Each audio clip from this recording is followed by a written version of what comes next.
olá, professora e todos que estão acompanhando aí. Eu gostaria muito de estar presencialmente, gostaria, inclusive, de estar ao vivo aí com vocês, mas, infelizmente, não temos essa possibilidade. Mas fico feliz de ter sido recordado, conseguir ter esse contato, pelo menos dessa forma. Sobre o sensacionalismo, o ser humano tem dentro do seu instinto, né?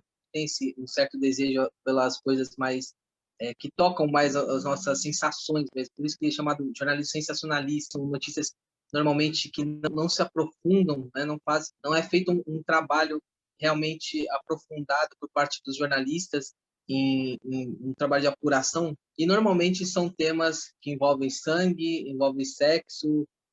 Não tem como não ficar curioso, pelo menos, quando alguém traz uma notícia, por exemplo, que um avião caiu ou um acidente grave aconteceu, mesmo quando nós levando isso para um lado mais particular, né? Acho que quando nós moramos num prédio, então aconteceu alguma coisa, alguém passou mal no prédio, enfim, a ambulância está na porta, todo mundo quer saber, há uma curiosidade. E é uma curiosidade lícita, né? Só que quando nós falamos em jornalismo, nós temos que lembrar que nós estamos tratando de uma profissão que a sua essência, né, a sua essência é trazer as informações relevantes e de forma apurada, de forma aprofundada. Nós temos que trazer as notícias, né, levar as notícias para o nosso público, de maneira que o nosso público seja informado do que há de mais relevante e que tenha uma relação, que aquilo vá ser útil realmente para a vida dele. Nós, jornalistas, temos um trabalho muito importante que, com pandemia, sem pandemia, com as tecnologias todas que estão surgindo e as antigas também, né, os métodos antigos, nós nunca perderemos essa essência do jornalismo, que é a apuração. Eu sempre recordo que o mais importante da nossa profissão é a busca da verdade, mas essa busca tem que ser uma busca feita de muito trabalho, gastar a sola do sapato, apurar, duvidar sempre, né? Não podemos aceitar a primeira afirmação que ouvimos, e não devemos também cair nessa tentação, que é uma grande tentação, o sensacionalismo. É muito fácil nós pegarmos uma notícia e ficarmos apenas na parte superficial, a parte que vai chamar a atenção de muita gente, que vai garantir uma audiência grande, vai atingir um grande público, muitos cliques na nossa notícia, enfim, independente aí da plataforma que ela vai ser trabalhada, mas essa vai ser uma notícia que, ao mesmo tempo, em pouco tempo, vai ser esquecida, né? Normalmente, o sensacionalismo ele tem essa natureza efêmera, porque as pessoas querem mais, né? Matou uma pessoa ali e tudo mais. As pessoas ficam até meio atordoadas. Morreu uma pessoa, tá outra morte aqui, morte, morte, morte. E as pessoas já até perderam o sentido mesmo do que é alguém morrer, né, por exemplo. Então, o jornalista tem um papel importante, um papel fundamental também nesse aspecto aí da relevância aí das notícias. Então, oferecer para o público notícia que seja relevante, notícia que seja realmente importante e de uma forma profissional. Não basta apenas passar uma informação como se fosse uma mensagem do WhatsApp, por exemplo.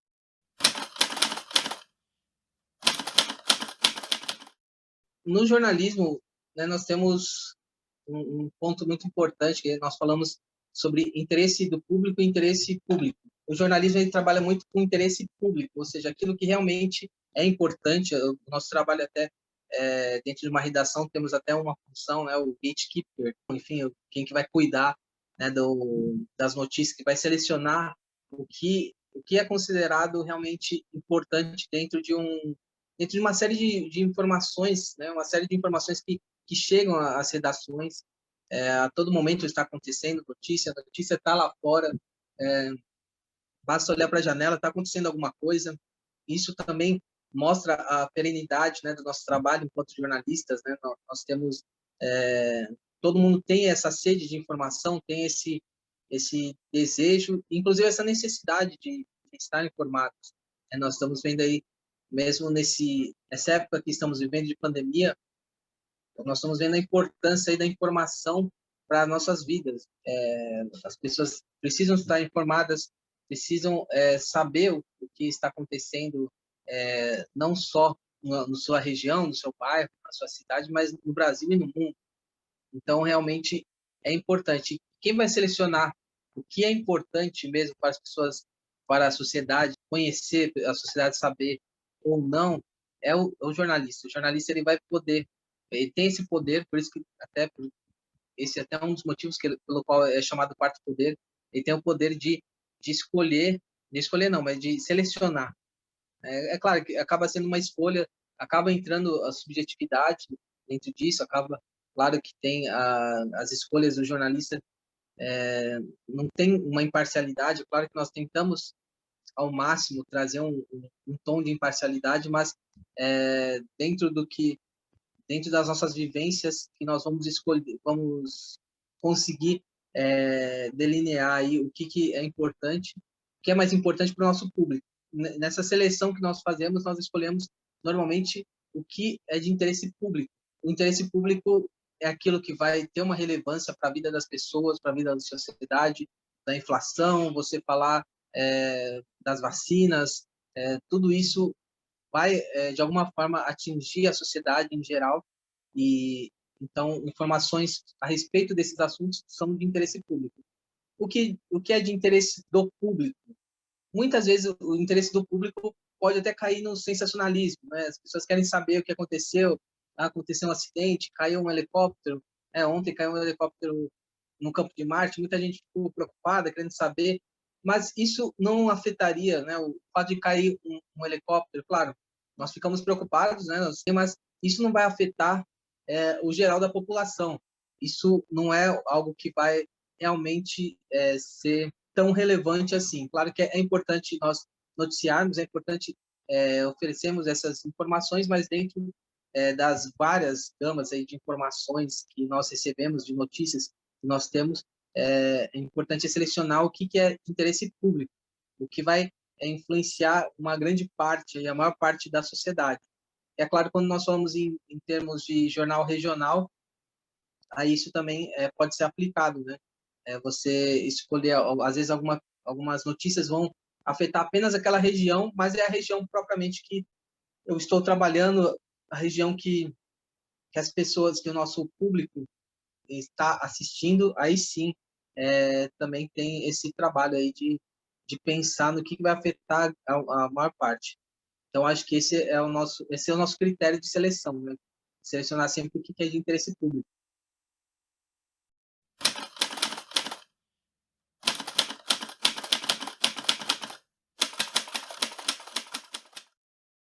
Por exemplo, você não pode mostrar, por exemplo, rosto de criança, principalmente quando é uma notícia, enfim, quando é algum abuso, algum caso de violência, mas você não pode veicular a imagem da criança, por exemplo, e nenhum nome. Então, existe alguns critérios da lei que abarcam aí o jornalismo, sim. Mas, normalmente, essa seleção é, sobretudo, o próprio jornalista tem que ter uma preocupação no que aquilo... Eu sempre falo para as pessoas, quando me perguntam a respeito da ética no jornalismo, existem inúmeros manuais de ética dizendo, utilizando palavras bonitas, falando coisas muito interessantes a respeito da ética, o que é a ética, o que é ética dentro do jornalismo e tudo mais. Só que, na prática, muitas vezes, isso é dificilmente aplicado, né? Ou seja, você não vai lembrar daquela teoria ali ética para quando você está num momento assim de decidir, né? No momento, uma decisão que você tem que tomar no calor dos acontecimentos, se você vai veicular aquela matéria ou não, e agora como que eu vou fazer? O que eu recomendo? Você se sentir na pele daquela pessoa que você vai noticiar, e pensar no que aquela informação, aquela notícia que você vai veicular pode trazer de consequências para a pessoa, tanto do lado positivo quanto do lado negativo. E aí você tem que colocar numa balança. eu acredito que o jornalismo é sim um local onde se deve se fazer denúncias, é um local onde é cobrado, né, principalmente cobrado dos poderes, né, o posicionamento cobrado do governo, enfim, sempre que façam papel papel que eles têm, né, que eles cumpram o seu papel, mas nós devemos ter cuidado também, né, dentro do jornalismo aí para não acabar fazendo injustiça, não acabar cometendo injustiças também, porque se você transmite uma informação e essa informação ela vai prejudicar alguém porque você está acusando alguém de cometer algum crime e depois se comprova que aquele crime não foi cometido por aquela pessoa, isso realmente pode acabar com a reputação daquela pessoa, pode acabar com a reputação de uma família inteira, porque não? E isso é muito perigoso. Por isso, não é à toa que a imprensa é chamada o quarto poder, porque nós temos um poder realmente tanto de construir uma reputação como destruir. E quando a imprensa destrói, ela destrói até os alicerces. Realmente é uma destruição, infelizmente, acabam se cometendo muitas injustiças, né, dentro do jornalismo. É claro, nós não podemos generalizar, não eu não sou contra o jornalismo policial, eu acho que é necessário, né, eu tenho certeza, aliás, é necessário existir o jornalismo policial, mas infelizmente muitas vezes ele ali no jornalismo policial é onde aparecem a maior parte das notícias sensacionalistas. Mas isso não desmerece de nenhuma forma o jornalismo policial. O que desmerece, sim, é o tipo de abordagem. Se eu vou falar de um crime que aconteceu em algum lugar, eu tenho que pensar exatamente como apresentar aquela informação de uma forma realmente profissional, de uma forma correta, de uma forma que não, enfim, que não extrapole até onde o jornalismo pode ir, né? O jornalismo ele tem um limite, ele não pode, não tem porquê você divulgar algumas informações pessoais de alguém que já está preso, né? Por exemplo, né? Por que eu vou divulgar o endereço da residência ou da casa dos pais? Enfim, isso não faz parte do jornalismo. Isso é porque você acaba dando para a sociedade uma possibilidade dela fazer justiça com as próprias mãos. De repente, dependendo do caso, o jornalismo pode até ser sim culpado de outro crime, né? Ou seja, que o crime que outra pessoa possa cometer, depredando uma residência ou até mesmo matando alguém por conta de uma notícia que foi veiculada, ou a imagem da pessoa que foi veiculada ali, aí sim realmente a imprensa acaba cometendo esse crime também, acaba sendo cúmplice de um crime aí enfim, a sociedade acaba virando um faroeste mesmo. E infelizmente muitas vezes acontece de que as pessoas que são denunciadas ainda não correu ainda a investigação policial exatamente para verificar se aquelas pessoas cometeram mesmo aquele tipo de crime ou não. E nós temos aí dados, uma boa parte da população carcerária ainda nem sequer foi julgado, né? Então tem muita gente que está ali esperando o seu julgamento, muitos inocentes, com certeza, estão ali e, infelizmente, muitos desses acabam aparecendo aí em programas mais sensacionalistas e acabam tendo a sua reputação totalmente ferida. E quando eles são inocentados, raramente, muito raramente, aparece alguma matéria, é veiculada alguma matéria contando, né, falando dessa inocência sobretudo, pedindo perdão, pedindo desculpas, né?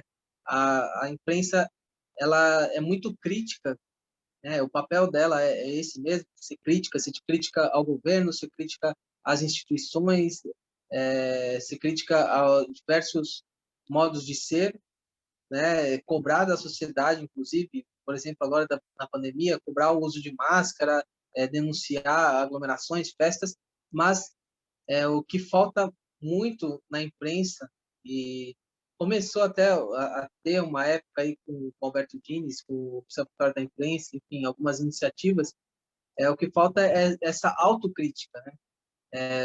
Nós jornalistas, infelizmente, nós não gostamos muito de nos criticar, né? Nós não gostamos de ouvir críticas. Então, é importante que nós tenhamos melhoremos também nesse aspecto, né? Tenhamos esse olhar crítico para nós mesmos, para o nosso trabalho, exatamente para não acontecer outros casos, né? Como o caso da escola base aí que prejudicou famílias até os nossos dias. Aí eles estão sofrendo aí as consequências.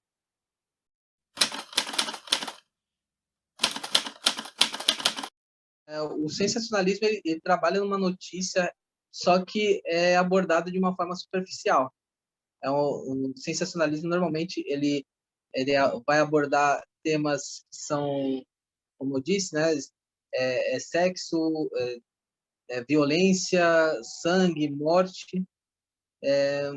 São notícias mesmo, só que são abordadas, são apresentadas para o público de uma forma superficial, não há um aprofundamento. As pessoas só querem saber, querem ver a foto, a imagem do morto, querem ver sangue, querem ver gritaria, baixaria. Normalmente é isso que traz o sensacionalismo. É sempre essa superficialidade dentro de algo real. Já a fake news ou uma notícia falsa, como você mesmo disse, alguns não gostam realmente de utilizar o termo de fake news, porque se é fake, né, se é falso, não é notícia. É isso, ou seja, a notícia, uma informação falsa, ela não é uma notícia, né? Porque a notícia realmente é aquilo que é um fato, é algo que aconteceu, que ocorreu, que é verídico, e que um jornalista, nós jornalistas temos esse papel de fazer uma apuração bem feita e conferir, né? E conferir, como que dá um selo, como que é o selo do Inmetro, né? Para aquela notícia dizer, não, isso aqui é uma notícia, é real, pode acreditar. Então, a fake news, ela não tem esse selo jornalista, esse selo da apuração jornalística. Infelizmente, as notícias falsas, elas cresceram, sempre existiram boatos, enfim. O termo fake news, ele pode ser recente, ele veio aí na época do presidente dos Estados Unidos, o Trump, na época da eleição, da primeira eleição ali que ele se candidatou, ele divulgou esse termo, fake news.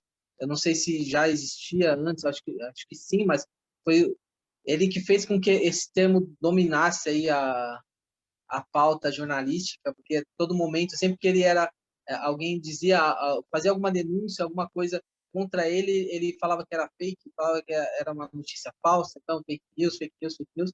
Mas o fato é que mentiras sempre existiram, boatos sempre existiram, notícias mal apuradas, informações passadas sem serem verificadas sempre existiram.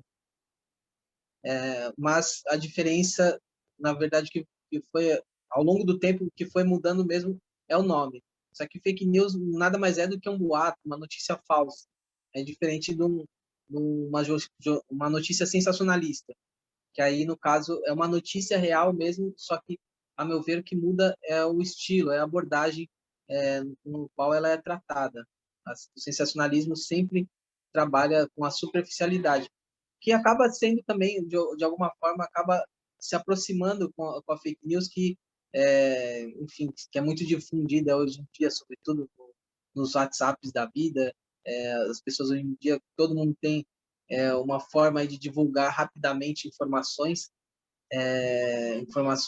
sejam elas falsas ou verdadeiras, e o nosso papel como jornalista realmente é fazer essa apuração, receber uma informação, receber uma notícia, verificar se aquilo é real ou não, antes de passar para frente. Porque não basta a gente, mesmo que seja algo que nós queremos muito, por exemplo, a vacina, vai ser vacinado todo mundo até o meio do ano. Né? Uma notícia que você recebe, nós ficamos felizes com uma notícia dessa, mas será que é real?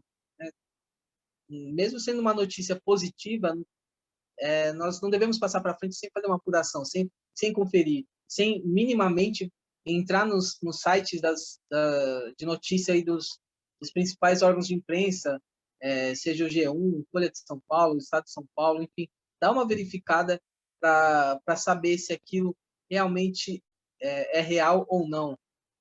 Porque senão nós acabamos sendo também difusores de fake news, né? Difusores de mentira. E até respondendo já a outra pergunta que você fez, um jornalista divulgar uma notícia falsa tem muito mais gravidade do que uma pessoa de outra profissão, um leigo, né?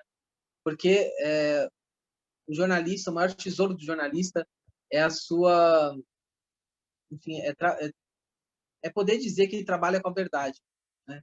Então, você, a partir do momento que você divulga algo que foi mal apurado ou que não foi apurado, ou que você sabe que é mentira também, você perde toda a sua credibilidade diante do seu público, e credibilidade é um tesouro precioso nosso, de nós jornalistas, é uma das nossas ferramentas de trabalho aí, credibilidade, e que se conquista com muito trabalho e que se perde com pouco trabalho.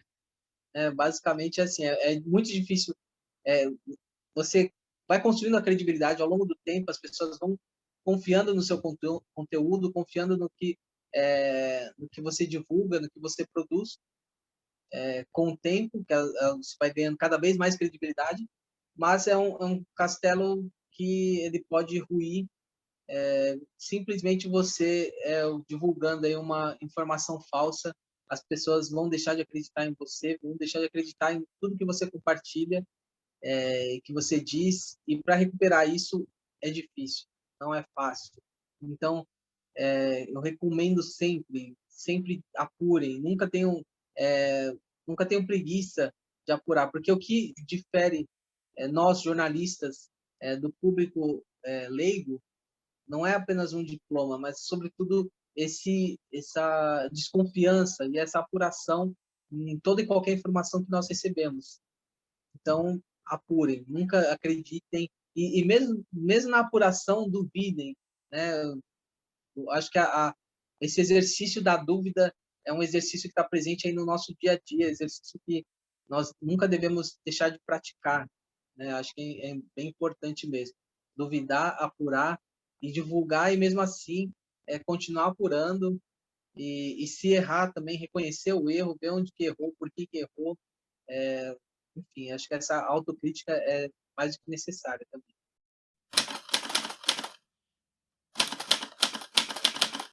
O caso de Escola Base foi um caso que aconteceu aqui em São Paulo, em 1994, na Zona Sul, no Cambuci, e basicamente ele foi iniciado com duas mães que tinham seus filhos estudando nessa escola, nessa pré-escola. Os filhos tinham aproximadamente 4 anos, cada eles, e essas mães desconfiaram que os donos da escola estavam cometendo algum abuso sexual contra os filhos dessas duas mães. Então, o que aconteceu? Essas mães, elas inicialmente fizeram o que todos devem fazer, claro, acionar a polícia, porque é a polícia que tem o poder de fazer essa apuração, né? Nesse caso, a polícia que vai ter a autorização para entrar no recinto ali, entrar na escola e averiguar realmente se aconteceu algum ato libidinoso ou não, enfim, colher as pistas, colher informações, entrevistar as pessoas envolvidas. Então, até aí, ok, é isso mesmo, elas fizeram exatamente o que devia ser feito. Eu não tenho filhos, mas eu acredito que se eu desconfiasse de alguma coisa que aconteceu com eles, é claro que ele acionaria realmente a polícia, que tem esse poder, e tem também tem pessoas treinadas para fazer esse trabalho. Só que essas mães, elas desconfiaram do trabalho da polícia e com medo de daquilo ficar, delas ficarem de lado, de escanteio, elas resolveram chamar a imprensa. Resolveram chamar a imprensa para falar sobre o caso e, de alguma forma, acelerar o processo todo contra a escola. E aí foi que aconteceu o grande erro, porque grande parte da imprensa acabou noticiando o caso de uma forma muito sensacionalista, ouvindo apenas as mães, apenas a acusação e não os donos da escola, e denunciando a escola como se realmente já tivesse sido feito toda a investigação tivesse sido concluída, como se aquilo tivesse como se os donos da escola já tivessem sido condenados e fossem mesmo aqueles pedófilos que estavam sendo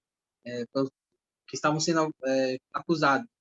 O que faltou ali? Faltou desconfiança, né? Faltou muito desse instinto que eu falei na apuração, de você desconfiar, você ouvir o outro lado.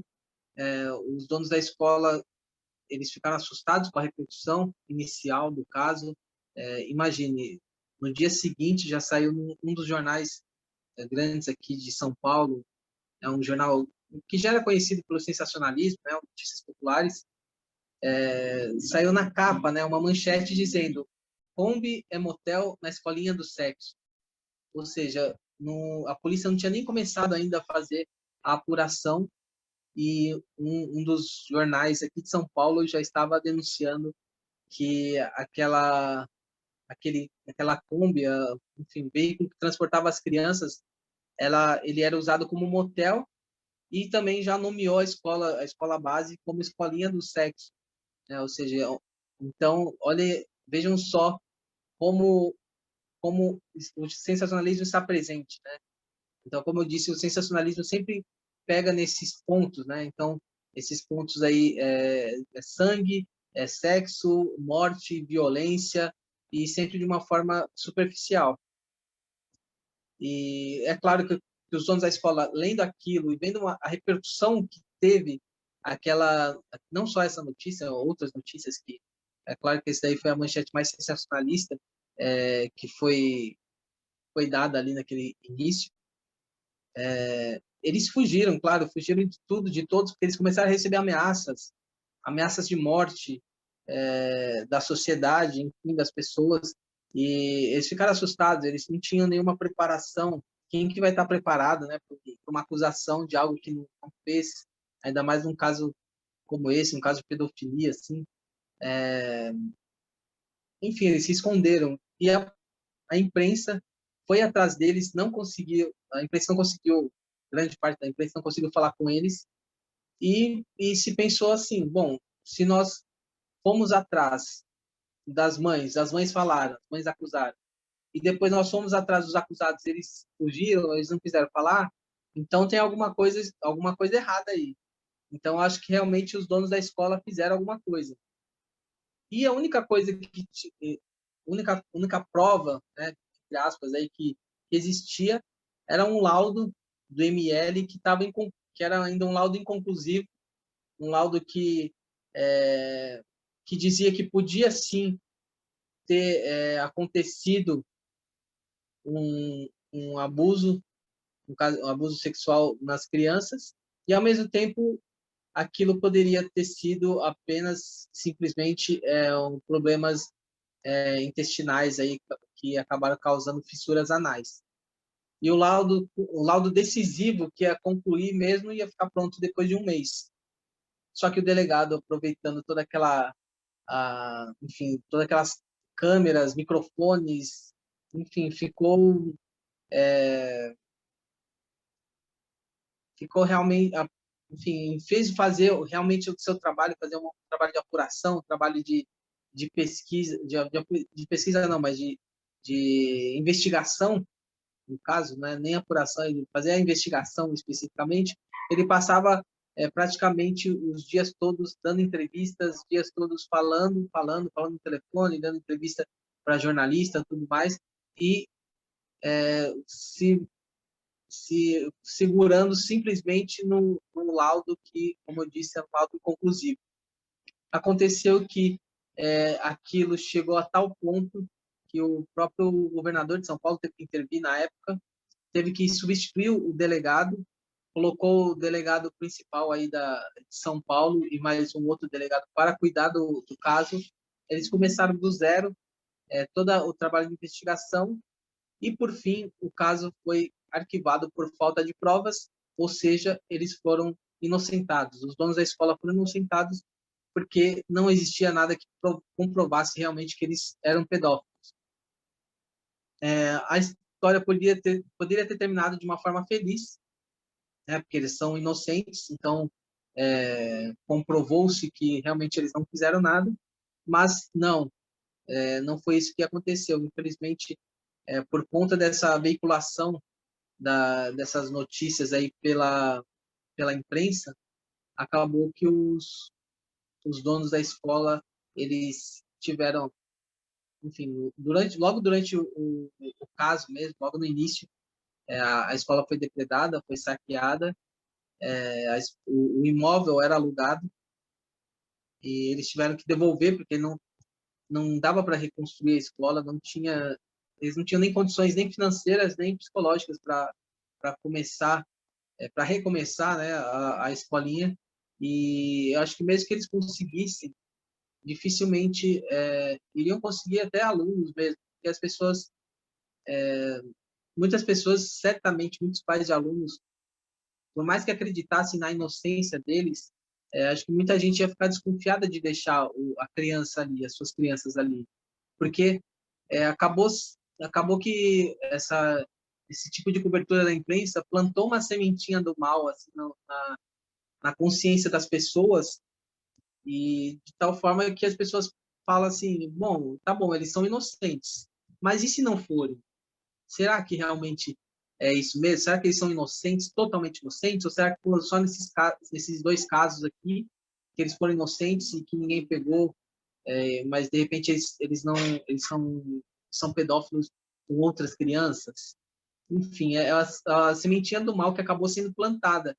E aí que eu volto à questão do poder que nós temos, né, enquanto imprensa, de destruir uma reputação. E o meu livro foi exatamente pensando, eu queria meio que comprovar uma tese que eu tinha, de que as consequências, né, de uma notícia falsa, de uma notícia sensacionalista, veiculada de uma forma, da forma como foi, né, no caso Escola Base, as consequências são eternas, ou seja, são para sempre, elas duram para sempre na vida das pessoas envolvidas e das suas famílias também.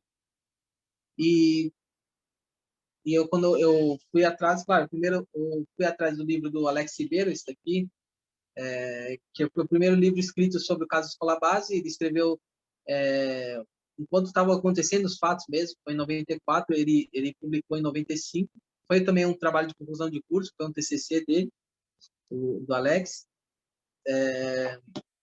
Mas eu achei que eu gostei, tá muito bem documentado ali, tá trazendo as informações ali, como aconteceu mesmo. Só que, enfim, 20 anos depois, né, na época que eu fui pensar no meu TCC, no meu livro, ele já estava desatualizado já, esse livro do Alex, porque ele contava o que aconteceu naquela época, e eu queria saber o que aconteceu hoje, né? Como que eles estão hoje, como que estão esses personagens envolvidos aí no caso. Eles já conseguiram recuperar a sua credibilidade diante da sociedade, já conseguiram se recuperar financeiramente, psicologicamente, estão vivos, se separaram, o que aconteceu com essas pessoas, o que aconteceu com essas crianças, é, enfim, eram várias dúvidas que eu tinha e que eu perguntava na faculdade. Os professores não sabiam responder, porque ninguém sabia responder na realidade, porque até então ninguém teve essa ousadia, assim, né, de ir atrás dos personagens depois de 20 anos. Claro, enquanto eu estava fazendo esse meu trabalho, algumas pessoas chegaram a fazer trabalhos meio que semelhantes, mas não dessa forma. Eu consegui entrar em contato com todos os personagens envolvidos no caso, todos os personagens que são vivos, obviamente. O Ikushiro Shimada, que é o japonês, ele faleceu em 2014, quando eu estava começando a fazer aí o trabalho de ir para a rua mesmo. Então não consegui falar com ele, consegui falar com o filho dele, que é o filho único que eles tiveram, ele e a esposa, a Maria Aparecida Shimada, que faleceu, ela faleceu em 2007, se não me engano. E então também não consegui falar com ela, mas consegui é, recuperar o histórico, né? Como foram os últimos dias deles aqui, né? Enfim, injustiçados. Eles e a Paula também, que é outra proprietária da escola, o Maurício, que é o perueiro, que era o perueiro também acusado de cometer os crimes, o Saulo e a Mara, que eram dois pais, né? Eram pais de um aluno, e eles também foram acusados porque o filho deles era amigo de um dos meninos, de uma das crianças que foi acusada, foi, entre aspas, abusada. E como a polícia não encontrou nada na escola, e nem na casa dos proprietários da escola, como o menino falava muito do Saulo, né, muito do pai do amiguinho, então a investigação foi atrás também desses pais para saber se esses pais estavam envolvidos. De repente, a cama redonda que as crianças falavam, o espelho no teto, existia nessa casa aí do Saulo e da Mara. Mas não encontraram nem cama redonda, nem espelho no teto, nem filme pornográfico, nem fotografias, nem nada. Não encontraram nada. A polícia não encontrou, por isso que foi arquivado o caso, eles foram inocentados, mas é, 20 anos depois, eu entrei em contato com eles, grande parte não quer falar, tem receio de falar sobre o caso, não quer recordar, é uma página virada, e todos passam por problemas financeiros, mas acho que mais grave que isso são os problemas psicológicos. O Saulo mesmo disse que dinheiro nenhum vale para ele, porque nada vai fazer com que volte tudo aquilo que ele perdeu, né, da vida, aqueles momentos com o filho, enfim, eles tinham uma vida razoavelmente boa, e acabou que, por conta de tudo isso, eles acabaram perdendo, enfim, perdendo a chance de poder sair na rua tranquilo, né? Vários deles se mudaram, inclusive, da onde eles estavam, porque o endereço deles tinha sido divulgado pela imprensa, e quando eu consegui chegar a cada um deles, eles ficavam com, com a dúvida: como assim? Como que você encontrou? Como que você me encontrou?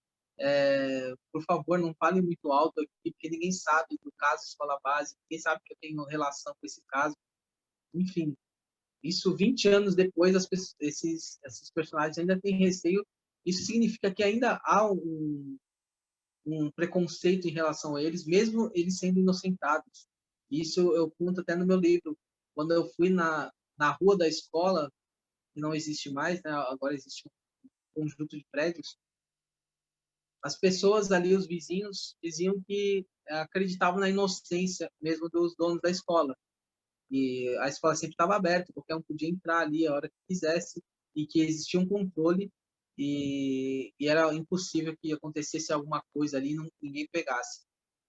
E já quando eu fui na casa, né, na rua, na casa onde morava o perueiro e uma das donas, que é a Paula e o Maurício, chegando ali, ele não tinha ninguém na casa, e também eles se mudaram de lá, mas os vizinhos eram os mesmos. E eu perguntei para os vizinhos o que eles achavam, e praticamente todos acreditavam que realmente os donos da escola eram pedófilos. E eu perguntei: mas como assim? Como que vocês têm essa crença se a polícia arquivou o caso? Enfim, não tem não tem como falar que eles são realmente pedófilos. Aí eles me falavam, não, mas deu na televisão, eu vi no jornal, apareceu. Ou seja, então veja só a força que nós temos aí em termos de imprensa, em termos de jornalismo. Nós aparecemos, o que se fala, muita gente acredita piamente, ou seja, as pessoas nem não duvidam, porque simplesmente porque somos jornalistas, porque estamos na televisão, então nós temos credibilidade para falar. E se alguém de fora vem com todas as provas possíveis, cabíveis, dizendo que aquilo é falso, não adianta, porque muita gente acredita mesmo no que está na televisão. Se deu na televisão, é real. Hoje até tem um meme, né? Se está na internet aqui é real, mas muita gente realmente acredita no que aparece aí em correntes do WhatsApp, no que aparece mesmo na televisão, na internet. E aí está o nosso papel também de jornalista, né? De fazer realmente a apuração e mostrar aí que não, calma, não é isso, não aconteceu isso. E se não acontecem casos como esse, né? O caso Escola Base, que virou uma referência, estamos aí já mais de 25 anos se passaram e ainda continuamos falando sobre ele, porque é um caso que, infelizmente, se tornou uma referência, né, de como não fazer jornalismo, né, de como não, não atuar de uma forma errada. Né? O jornalismo ele exige de nós essa entrega, essa apuração, esse duvidar, né, das coisas e pensar também, né, vestir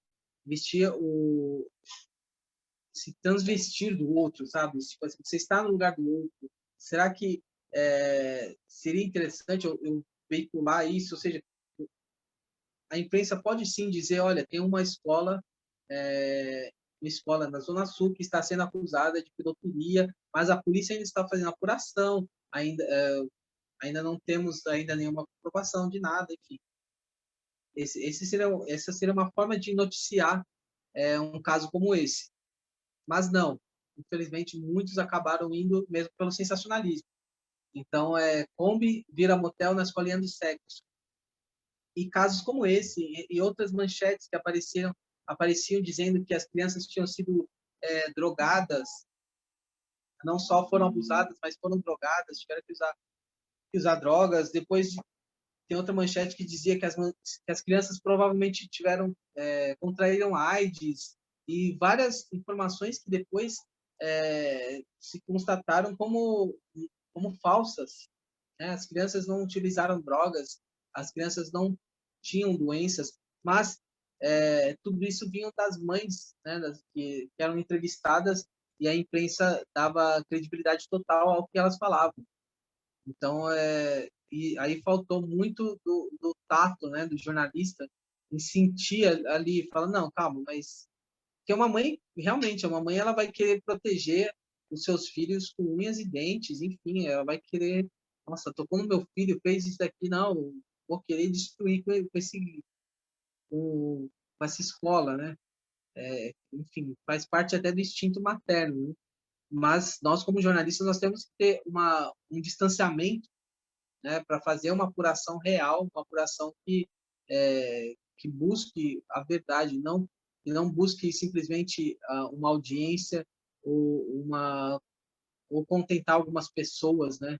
Eu acho que o nosso trabalho ele tem essa, essa obrigação, né, de buscar sim a verdade, doa quem doer, e sempre que for algo um pouco mais impactante, que nós tenhamos muitas provas realmente de que aquilo deve ser noticiado, de que aquilo foi assim, e sempre pensar até que ponto é necessário divulgar algumas informações.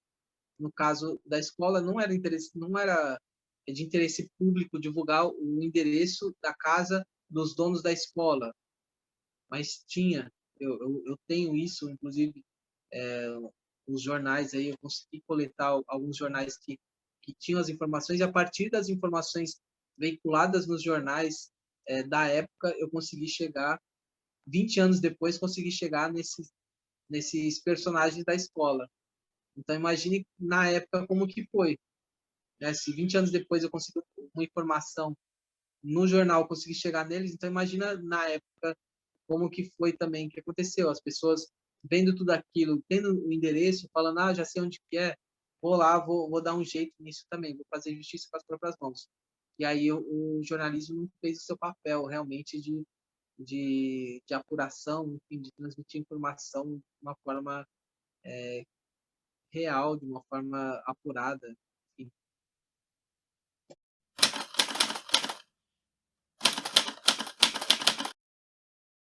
É uma utopia imaginar que a imprensa vá criar manchetes dizendo nós erramos, estamos aqui pedindo desculpas. Não, isso não é uma utopia mesmo. Acho que se aconteceu na história da imprensa são momentos raros. Eu não lembro de algum momento que tenha acontecido um meia-culpa sendo manchete de alguma publicação. Assim, a não ser que seja determinado pela justiça. Né? Mas fora isso, nunca vi algo semelhante. Então, eu acho que realmente o grande erro foi inicial, o grande erro foi essa questão da apuração, essa questão de não ter, de ter confiado excessivamente, né, no delegado, ter confiado excessivamente em mães que estavam dizendo, enfim, que estavam fazendo acusações que não se tinha certeza, né, do teor daquilo, da realidade, até que ponto aquilo realmente era verdadeiro. Então, achei que esse daí foi um dos grandes erros mesmo no jornalismo. Porque o jornalismo, essencialmente, é apuração, é a busca da verdade. Você buscar a verdade, e a busca da verdade, isso exige trabalho, exige apuração, exige você gastar a sola de sapato, exige você ir atrás da onde for necessário, você buscar informações. É um trabalho, muitas vezes chega a ser cansativo, mas é muito, eu acho até prazeroso, assim, quando você começa a ver os resultados, né, do seu trabalho, você começa a ver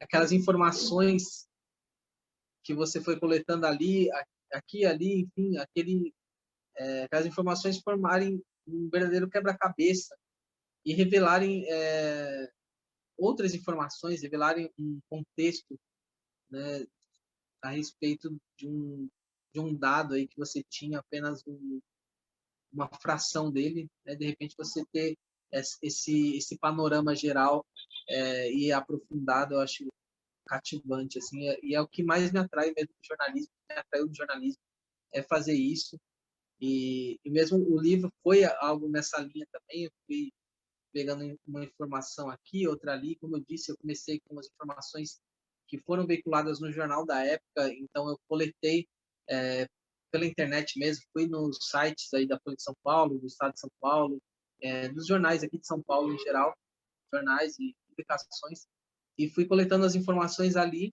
e montando esse quebra-cabeça, né? Indo atrás das pessoas, indo nos interesses que eu tinha, e no final acabou se tornando, né, esse livro aqui, né, o livro que vocês já conhecem, tá?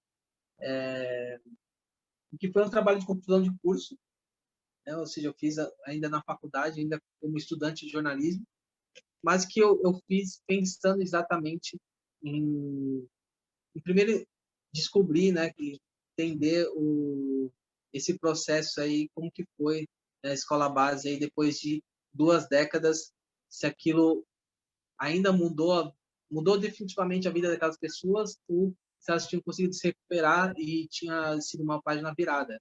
E realmente eu constatei que não, aquilo marcou a vida daquelas pessoas, e eu acredito que seja impossível é, voltar ao que era antes, né, ou melhorar, enfim.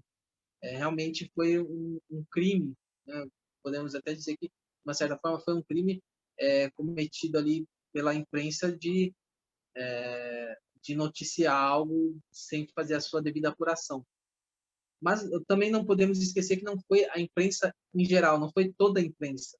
Claro que nós lembramos que grande parte da imprensa, sim, cometeu esse erro, mas nós temos, por exemplo, o jornal Diário Popular, foi um dos grandes jornais, praticamente o único entre os grandes jornais impressos, e que era um jornal bem policialesco. Os repórteres do Diário Popular, eles estavam espalhados pela cidade inteira na época. Enfim, em todas as delegacias tinha pelo menos um jornalista do Diário Popular fazendo a cobertura, e é incrível que um jornal como esse, com tantos jornalistas policiais, com tanto jornalismo policial, na realidade, com tantos jornalistas, tantos repórteres, e esse foi o único jornal impresso que não deu nenhuma matéria, nem nada a respeito do caso Falabase. Por quê? Porque houve uma discussão na própria redação sobre a veracidade daquelas informações, se aquela notícia realmente podia ter sido real ou não, e o repórter sentiu que não. O repórter sentiu ali instintivamente que aquilo não se encaixava, alguma coisa ali não se encaixava. E ele já tinha feito várias coberturas, já tinha pego outros casos de pedofilia mesmo, e ele sentiu que ali não tinha substância para realmente ter acontecido um caso aí de pedofilia.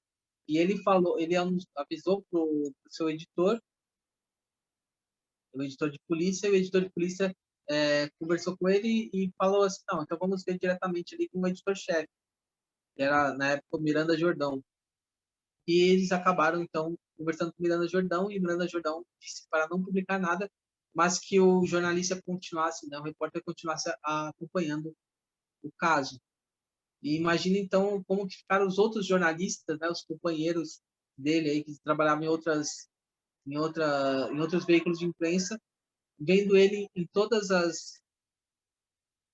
a todo momento, em todas as coletivas, do delegado, tudo, e não dando nem sequer uma linha sobre o acontecimento. Então, foi ele mesmo, ele falou para mim, inclusive, que as pessoas achavam estranho, falaram, nossa, como assim? O que está acontecendo? O que ele está fazendo aqui? Por que o Diário Popular não está dando nada sobre isso? Enfim, é o instinto de desconfiar, e, infelizmente, por grande parte da imprensa, houve o chamado estouro da manada, né? Eu vou publicar porque o outro publicou, então eu vou publicar, isso vai dar audiência, eu não preciso apurar porque já o outro também está falando isso, então certamente ele apurou, então não precisa, vai só publicando mesmo. E infelizmente aconteceu muito desse tipo de jornalismo preguiçoso, né, de acreditar apenas numa fonte e publicar sem fazer uma apuração robusta, uma apuração realmente como deve ser feita aí pela parte da imprensa, por parte dos jornalistas.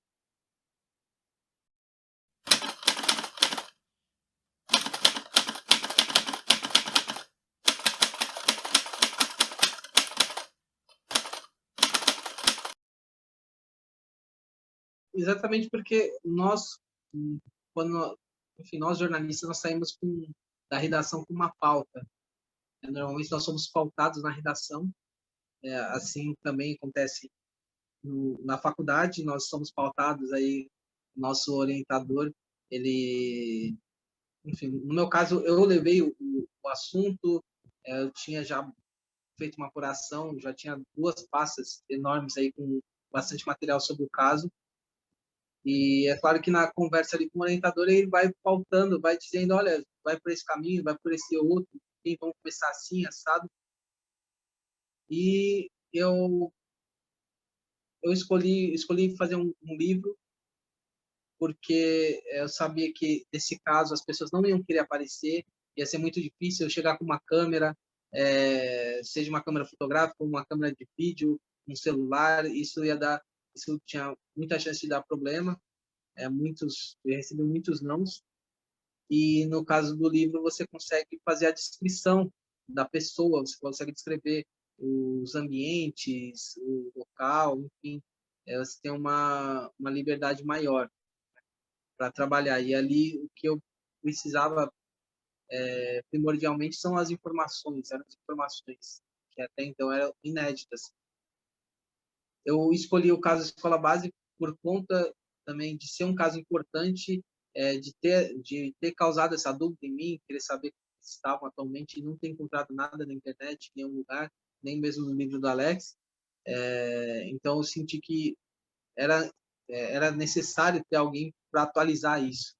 Eu até acreditava na época que alguém devia estar fazendo algo semelhante, mas eu disse, não, eu não encontrei nada na internet, ninguém está falando que está fazendo sobre isso também, então eu vou lá fazer. Se alguém fizer também e publicar, serão 2 trabalhos, né? Então, dois trabalhos sobre algo que realmente é necessário.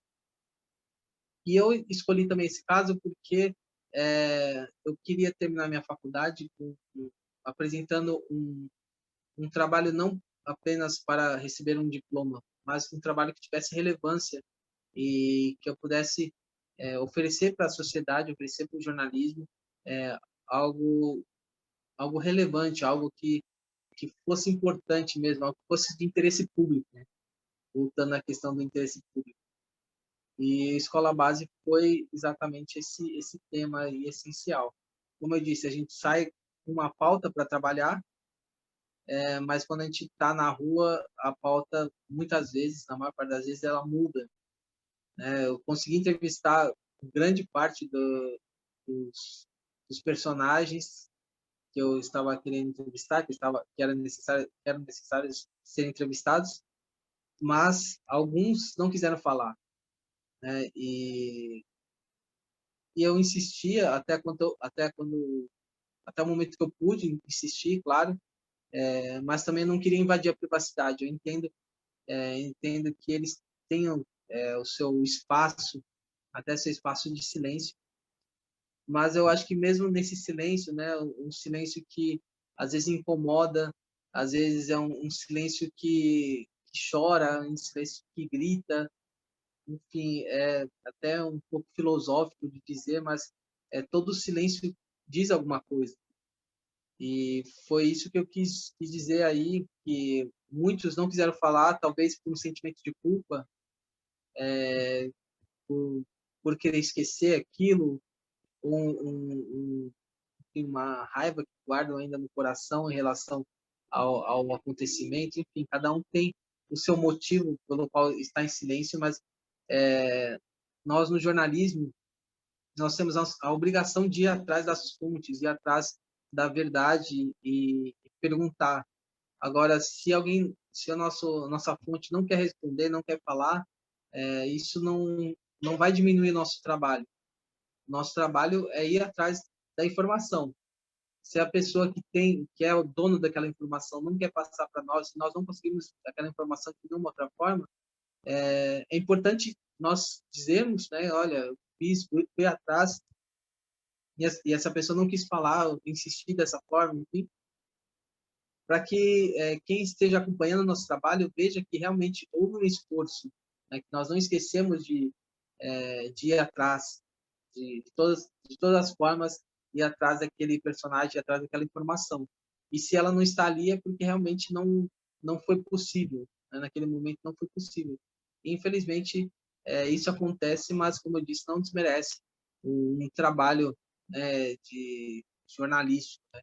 E a ideia, exatamente quando eu escrevi o livro, foi pensando mesmo nos estudantes de jornalismo, sobretudo, e mostrar esse passo a passo aí de um trabalho de reportagem, né, de você ir atrás, de você gastar aí a sola do sapato e para ir atrás mesmo, até mesmo informações dos que já faleceram. Foi aí no último capítulo que eu consegui, foi nos 47 do segundo tempo, né, tipo, já no finalzinho, já estava acabando o meu prazo de conclusão aí do livro, eu precisava dessas informações, e eles já tinham falecido, estava procurando onde eles tinham sido enterrados, não estava encontrando, enfim, e acabou que eu consegui essas informações com uma parente deles, e foi muito, foi resultado de trabalho, não pode nem ser sorte, claro, nós sempre contamos com um pouco de sorte, mas trabalho jornalístico é esse trabalho mesmo de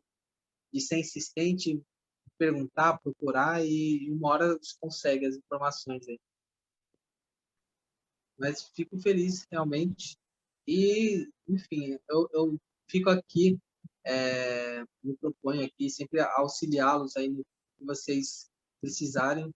Contem comigo, eu estou aqui como um jornalista, um colega de vocês também.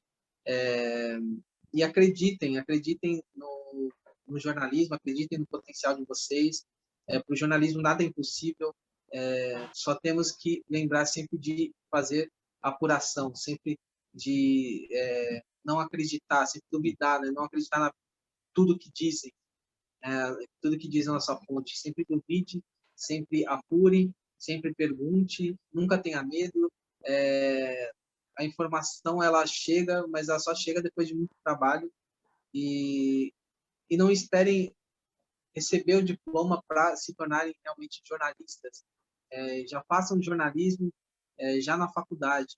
Isso vai ter uma repercussão muito grande na vida de vocês, na carreira de vocês, porque o diploma é importante, é importantíssimo, mas o mercado de trabalho, muitas vezes, eles não pedem apenas diploma, eles querem saber como que você trabalha e se você já tem um trabalho, alguma coisa para apresentar aí no seu portfólio, isso com certeza vai te colocar na frente de muita gente.